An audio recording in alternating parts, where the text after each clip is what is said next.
You're home late again. Rachel jumped at my voice in the dark living room. Mike, you scared me. Why are you sitting here in the dark? Waiting for my wife. It's midnight. The merger meeting ran long.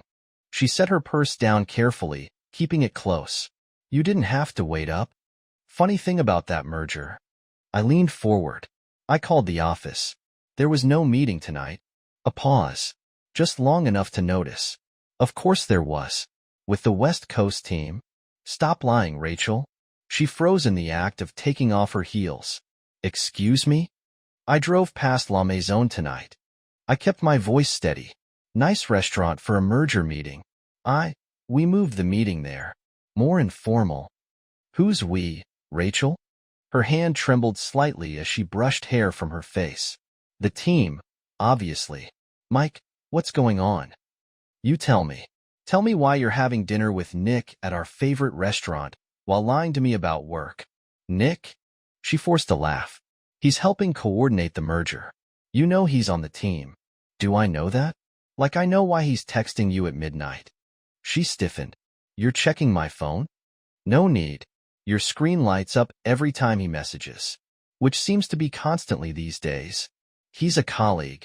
He's my best friend. My voice rose. And you're sneaking around with him behind my back. I'm not sneaking anywhere. We work together. Work together? Is that what you call those long lunches? Those weekend conferences that mysteriously match his business trips? She crossed her arms. You're spying on me. I'm noticing my wife pulling away, staying late at work, coming home smelling like cologne I don't wear. This is ridiculous. She grabbed her purse. I'm not having this conversation. I stood, blocking her path. That's been happening a lot lately. Things you won't talk about. Places you won't explain. People you won't mention. Move. Make me. She tried to push past. Her purse fell, spilling its contents, including a hotel key card. We both stared at it on the floor. She swallowed. That's from a client meeting last week. At the Fairmont? I picked up the card. Funny place for a client meeting. Mike. Tell me the truth, Rachel. Just once. Try telling the truth. Nothing is going on. She snatched the key card. You're being paranoid. Am I?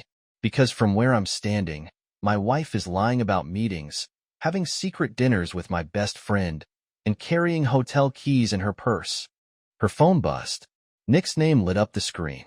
Perfect timing. My laugh was bitter. What's he want at midnight?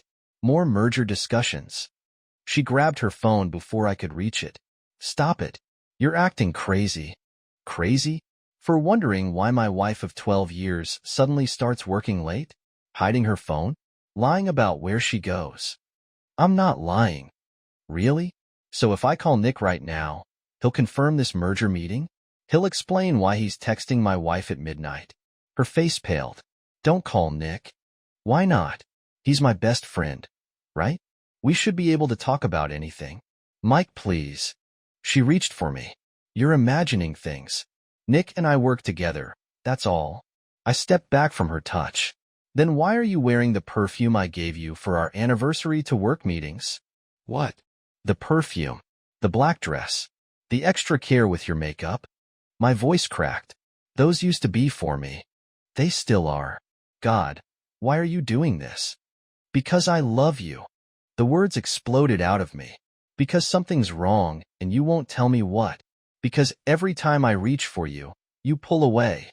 Tears spilled down her cheeks. Nothing's wrong. Work is stressful right now. Work. Always work. I sank onto the couch. Remember when you used to talk to me about your day? About anything? I still talk to you. No, you talk around me. Through me. Past me. But not to me. Not anymore. Her phone buzzed again. She glanced at it automatically. Go ahead, I said quietly. Answer him. It's not. Just go, Rachel. Go wherever you've been going. To whoever you've been going to. She stood frozen, tears streaming down her face. You're wrong about this. About everything. Prove it. I met her eyes. Show me your phone. Let me call Nick. Explain the hotel key. She clutched her phone tighter. I can't. Can't? Or won't? She backed toward the door. I need some air. Running to him? I can't talk to you when you're like this. Like what? A husband who notices? Who asks questions? Who wants the truth? She grabbed her purse. I'll stay at Sarah's tonight. Your sister's? Or is that another lie? Her hand trembled on the doorknob. I love you, Mike. Please remember that. Then she was gone, leaving me alone with my suspicions and her lingering perfume. Her phone buzzed one last time on the coffee table. She'd forgotten it in her rush to leave. Nick's message lit up the screen. Are you coming? I've been waiting. Sometimes the worst part of suspicion isn't the doubt.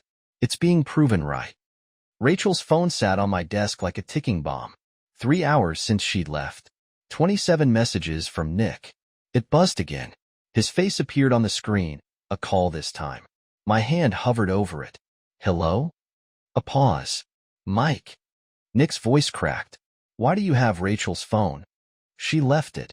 Interesting how you're calling at 3 a.m. I was worried. Worried? I scrolled through the message previews. Like you were worried last week at the Fairmont? Another pause. Longer this time. What are you talking about? Room 742. The room you charged to your corporate card while my wife was at a conference. Mike, you're not thinking clearly. Really?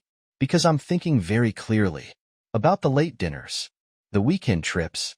The way you look at my wife when you think I'm not watching. Listen to me. No, you listen. My voice hardened. I'm going through her phone right now.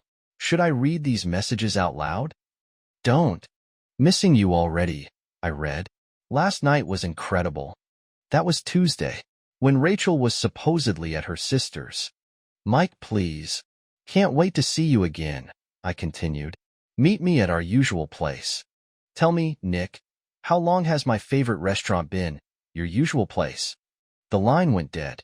My phone buzzed immediately. Rachel, where are you? I answered. Give me back my phone. Her voice was shaky. Why? Afraid of what I'll find. Those messages, they're not what you think.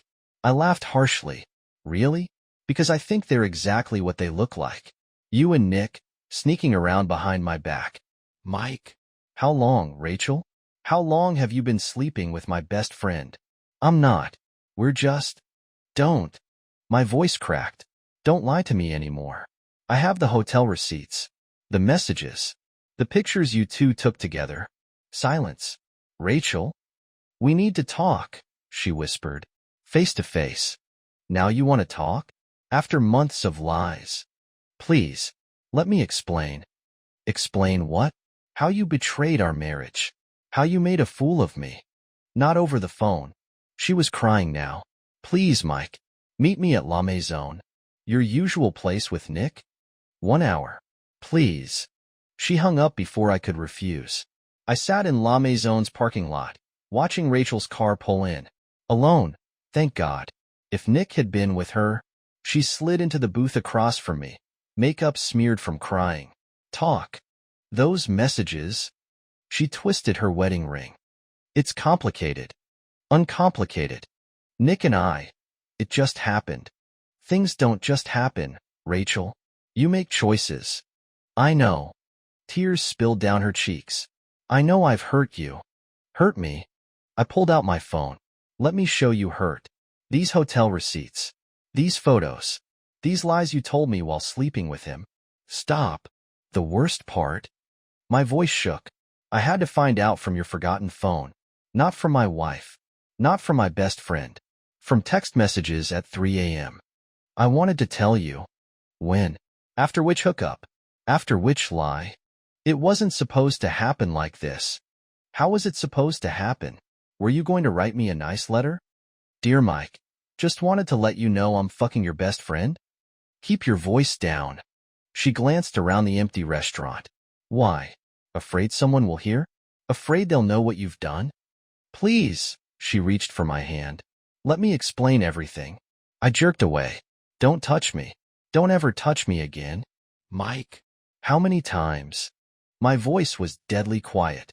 How many times did you leave our bed to go to his? She stared at the table. I don't know. You don't know? You've lost count of your betrayals? It wasn't like that. We tried to stop. We felt guilty. Guilty? I laughed bitterly. Is that why you kept doing it? Because you felt so guilty? I love you, she whispered. No, you love yourself. Your pleasure. Your secrets. That's not fair. Fair. I stood up. Was it fair when you kissed him? When you let him touch you? When you came home to me smelling like him? Mike, please sit down. I'm done sitting down. Done being quiet. Done being the stupid, trusting husband. My phone buzzed. Nick again. Perfect. I answered on speaker. Hey, Nick. Want to explain to your best friend why you've been screwing his wife? Mike, his voice was desperate. Let me come over. We can talk about this? Talk? Now you want to talk? Please. How about we talk about the Fairmont? Room 742? Or should we discuss the Four Seasons last month? Rachel grabbed for the phone. Nick, don't. Oh, good. My smile was cruel. You're both here. Tell me, did you coordinate your lies? Compare notes on how to deceive me? It wasn't like that, they said in unison. Then what was it like? Tell me. Tell me how my wife and best friend justify their affair. Silence. Nothing to say? No more lies to tell? We never meant to hurt you, Rachel whispered. Hurt me? You've destroyed me. Both of you. I stood, throwing cash on the table. Mike, wait. Rachel reached for me. Don't. I stepped back. Don't ever touch me again. Where are you going? To pack your things. I headed for the door. I want you out of my house by morning. You can't. I can. I will. And Rachel? I turned back. Tell Nick he can help you move. You're his problem now. Their voices followed me into the parking lot, begging, explaining, lying. I drove home in silence, their betrayal burning in my gut like acid. Tomorrow, I'd start the divorce proceedings. Tomorrow, I'd dismantle the life we'd built on lies. But tonight? Tonight, I'd mourn the death of my marriage, killed by the two people I trusted most in the world. My phone buzzed one last time. A text from Nick. I'm sorry. For everything. Sorry. Like that could ever be enough. You've reached Nick Davidson's office. Cut the secretary act, Angela. I know he's there. A hesitation. Mr. Thorne. Nick's in a meeting. With my wife? Or someone else's? I can't. Fine. Tell him I sent copies of those hotel receipts to the board of directors. The ones charged to company accounts while he was supposedly at client meetings. Oh God. Her voice dropped. Mike, what are you doing? Getting even. Tell him that's just the beginning. I hung up and dialed Rachel's firm. Elizabeth Morgan's office. Tell her to check her email. The one about her top associate sleeping with clients' husbands. I'm sorry, who? She'll figure it out. My phone buzzed immediately. Rachel, what have you done? Her voice was shaking. Funny. I was about to ask you the same thing. You can't just... Those emails were private. Like your private meetings with Nick? Your private hotel rooms? You'll ruin our careers. You ruined our marriage. My voice was ice. Seems fair. Mike, please. She was crying now. We can talk about this? Talk? Now you want to talk? I'll come home. We can work this out. There is no home anymore, Rachel. Just a house full of your lies. My other line beeped. Nick, hold on, I told Rachel. Your lover's calling. I switched lines. Hey, Nick, how's the board meeting? You vindictive son of a... Language, Nick. Very unprofessional. What will the board think? They're suspending me. His voice cracked. Pending investigation. Tragic. Almost as tragic as finding out your wife's sleeping with your best friend. I'll lose everything. Like I did when you took my wife. My trust. My life. Mike, please. His voice dropped. Think about Tommy. That name again. What about Tommy?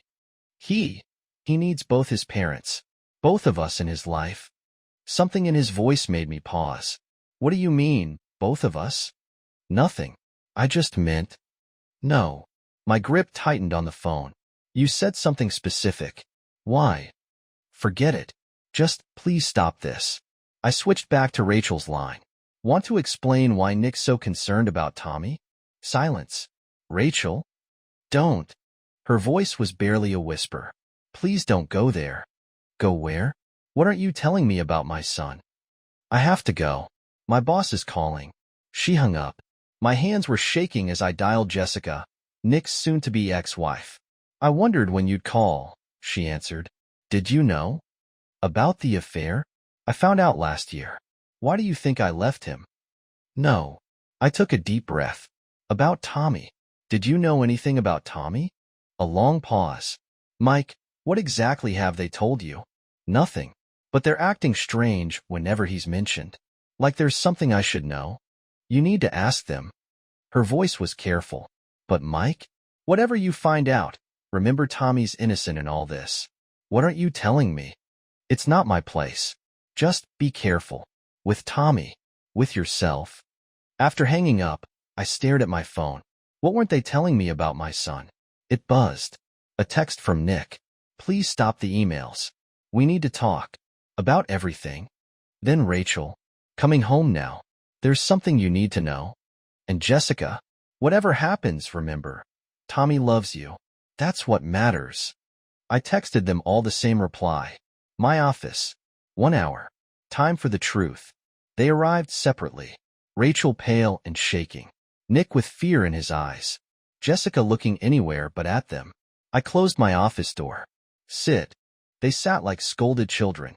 Now. I leaned against my desk. Someone's going to tell me what's going on with Tommy. No more lies. No more secrets. Rachel started crying. Nick reached for her hand. Don't. My voice was sharp. Don't you dare comfort her. Just tell me the truth. For once in your miserable, lying lives, tell me the truth. Mike, Nick's voice shook. You have to understand. Understand what? Why you're both so concerned about my son. Rachel's sob caught in her throat. Your son. Nick whispered. That's the thing. And suddenly, I knew. In that moment, looking at their guilty faces, I knew exactly what they'd been hiding. Sometimes the worst betrayals aren't the ones you suspect. They're the ones that destroy everything you thought you knew about your life. And as they started talking, started confessing, I realized that discovering their affair was just the beginning. The real betrayal was much, much worse. I want my son's medical records. The hospital receptionist blinked at my tone. Sir? Thomas Thorne. Every record, every test, every form. I'll need to check. I'm his father. The word tasted bitter now. Check whatever you want. 20 minutes later, I sat in my car, staring at the files, at the signature on every form. Nick Davidson, listed as consulting physician. My phone buzzed. Rachel, they suspended me. Her voice was hollow. The firm, they're investigating. Tragic. Almost as tragic as what I just found at the hospital. Silence. Want to explain why Nick signed every one of Tommy's medical forms? Mike. Or should we discuss the blood type inconsistencies I found? The ones you two have been hiding for 12 years? Please. She was crying now. Not like this. Then how? Over dinner? Pass the salt. Honey, by the way, Tommy isn't yours? That's not. Don't lie. I slammed my hand on the steering wheel. Not anymore. The game's over, Rachel. I know. Come home. Her voice broke. Please, let me explain everything. Home. I laughed bitterly.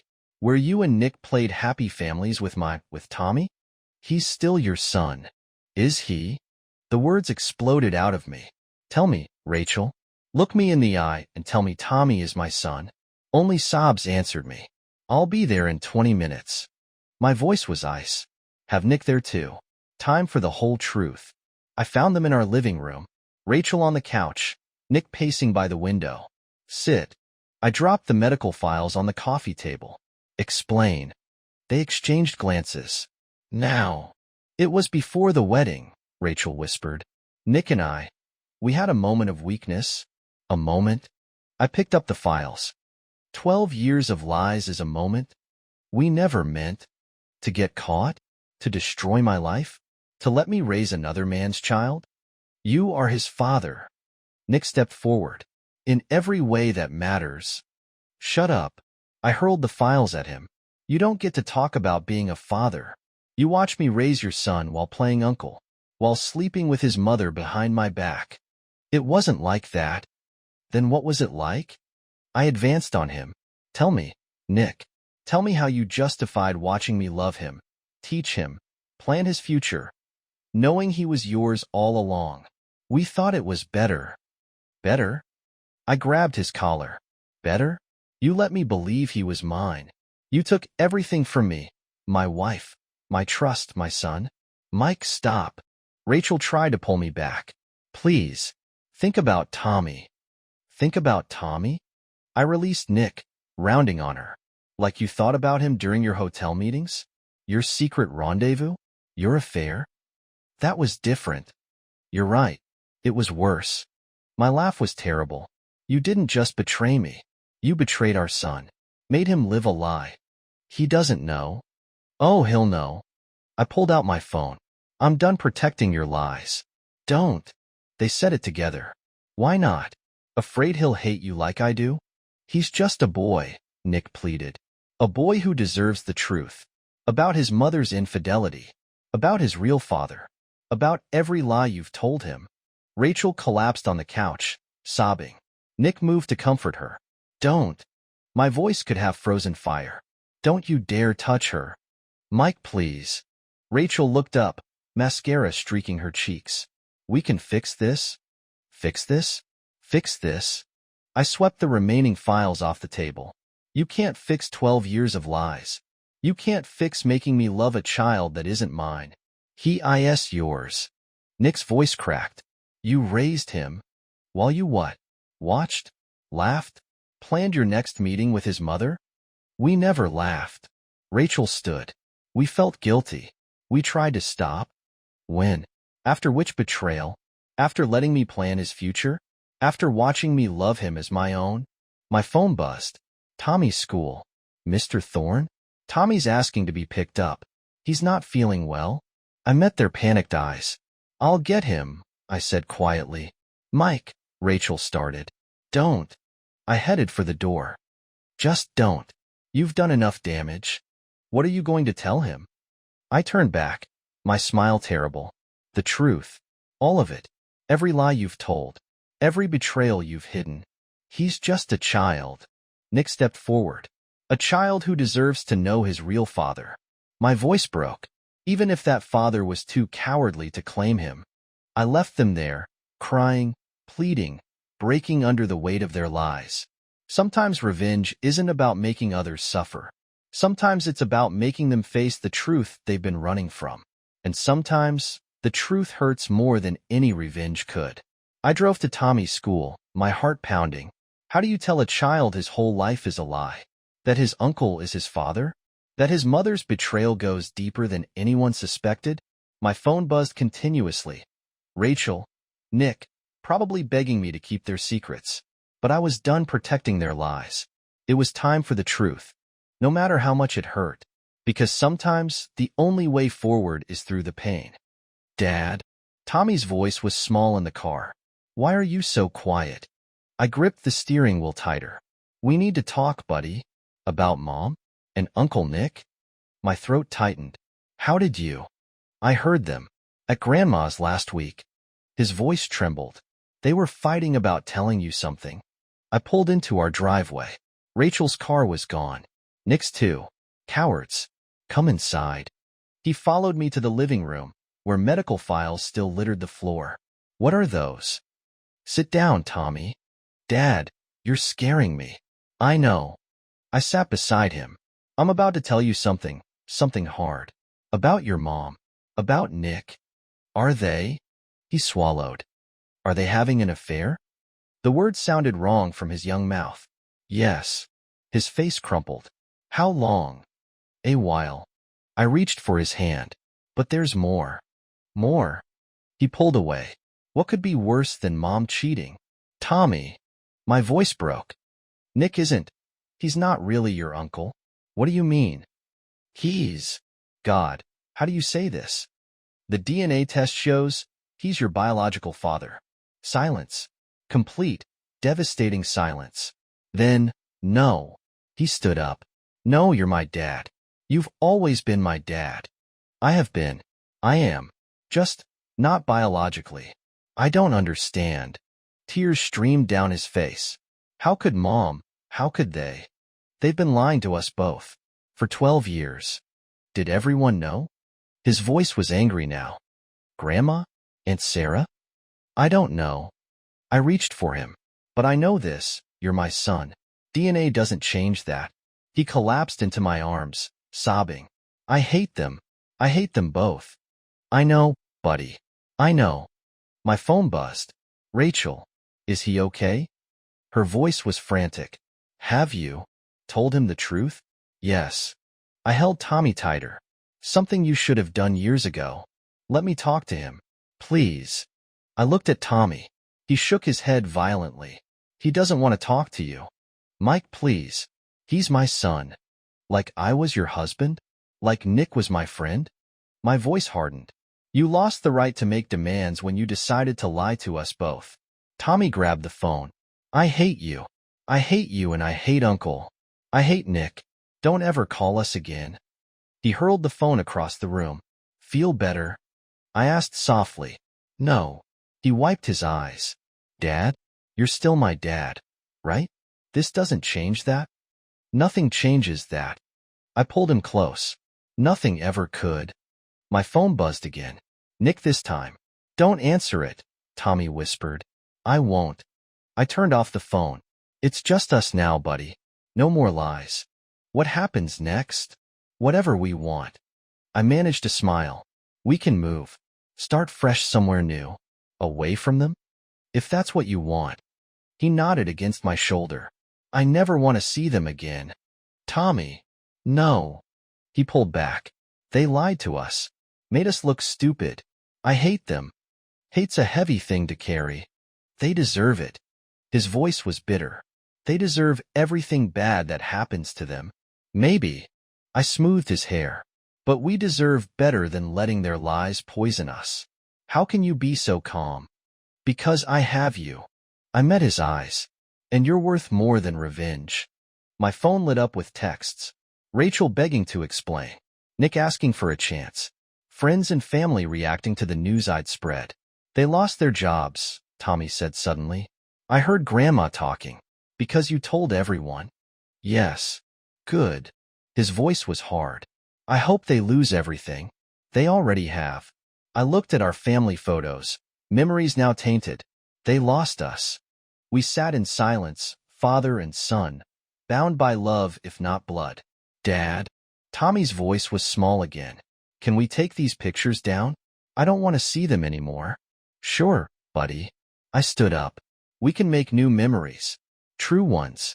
As we took down the photos, my phone kept buzzing. Rachel. Nick. Their families. Our friends. Everyone wanting explanations, demanding answers. But they didn't matter anymore. What mattered was this boy, this bond, this truth we'd found in the ashes of their lies. Ready for dinner? I asked finally. Can we order pizza? Anything you want. He managed a small smile. Dad? I love you. Just you. Love you too, buddy. I hugged him tight. More than DNA. More than biology. More than anything. Sometimes family isn't about blood. Sometimes it's about choice. Sometimes it's about love that survives even the darkest betrayals. Rachel and Nick had taken so much from us. Our trust. Our innocence. Our illusions. But they couldn't take this. This love. This bond. This truth. Because sometimes, what remains after betrayal is stronger than what was lost. And sometimes, the family you choose is more real than the family you're born to.